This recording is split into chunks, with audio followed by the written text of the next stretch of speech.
So I wanted to continue to share my experience on identities, particularly the one that I'm working on now. And a person who's been listening to the Bodhisattva Breakfast Corner asked, well, you know, when these identities, these mental constructs come crashing down, what do you do? You know, how do you take care of yourself? How do you make another choice? And so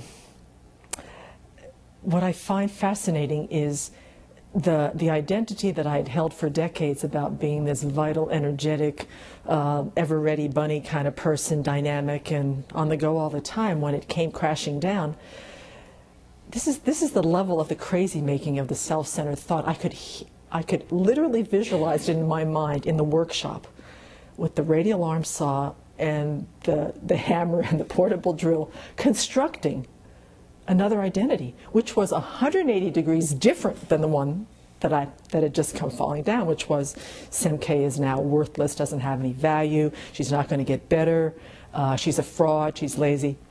I was tapping away, building it as fast as it could. Luckily for me, at the time that I was just laying in bed feeling lousy, is I was listening to Venerable Chödrön's talk on the 108 verses of great compassion.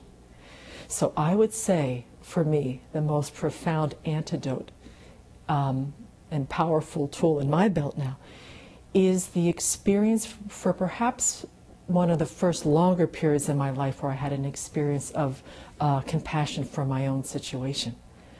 And it came in the form of understanding more deeply in my own heart that more than anything, Semke just wants to be happy and not suffer. And that at this time she was having, that wish was not being fulfilled, that she was in fact suffering.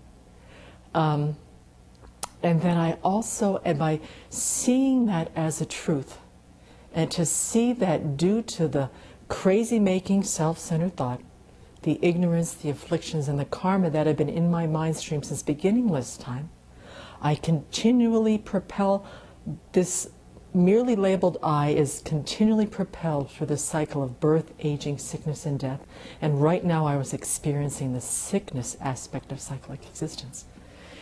So putting the reality into perspective was extremely helpful. And I used, the compassion for me is visualized as this gentle white light that's just pouring into me from Chenrezig, who is the Buddha of compassion. The other piece that helped in this visualization was then, because the self-centered thought is going to use that opportunity once again to make me the center of the universe. So once again, I'm the one that's sick, I'm the one that's worthless, I'm the one that the community is going to ask to leave because I'm not doing anything but laying in bed. And it was starting to construct another identity. And I wasn't going to have that happen. You know, it'll take any situation and build a mental construct around it. So by instead bringing the compassion into my mind, and it was a strong bodily sensation. It's like it's a softening, it's an opening in this part of my body that is very big. And what happens is that as the days went on, and every time I heard the tapping and the hammering of the self-centered thought, because the fear and the anxiety just didn't stop, the sense of worthlessness doesn't just go away. The self-centered thought works tirelessly to build these props. Is that I would just bring the compassion into my mind, and it would be a physical sensation of this softening. Because I fought this sickness, I was not going to succumb. I was sneaking around the abbey, feeding the turkeys in snowstorms. I was taking walks in 12-degree weather. I gave up the fight. I made friends with myself, knowing that right now I was a suffering sentient being.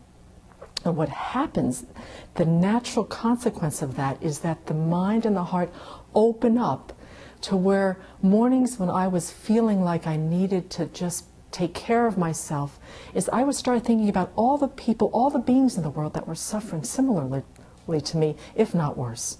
So I thought about people with asthma, people with emphysema, people dying of lung cancer, people that work in the mines, people that work in factories and chemical plants where there isn't good safety mechanisms, that are taking in toxic fumes and poisons and things like that.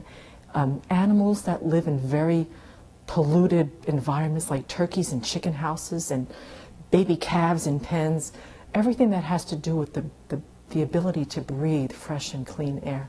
And that just opened up so much, this big feeling that I was connected and that it wasn't just about me, that all living beings want to be happy and suffer. And countless, many of us are suffering right at this moment. And so I am continually using that because the truth is that this sickness is taking a very long time, and it's going to take a long time. And I don't know what's going to happen, whether I'm ever going to get truly better or not. And so every day I have to use compassion because the self-centered thought is in its workshop going to town, whether it's I hear it 5 times a day or 20 times a day.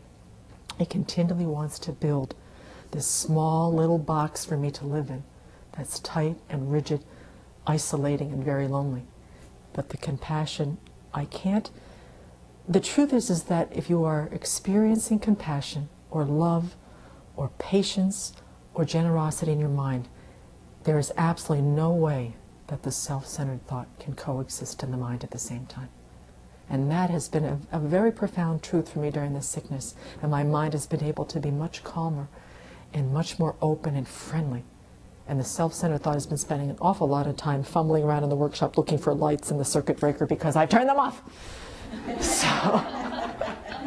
So that's one of the things that I've used to help with the deconstruction of one of my more solid identities. Thank you.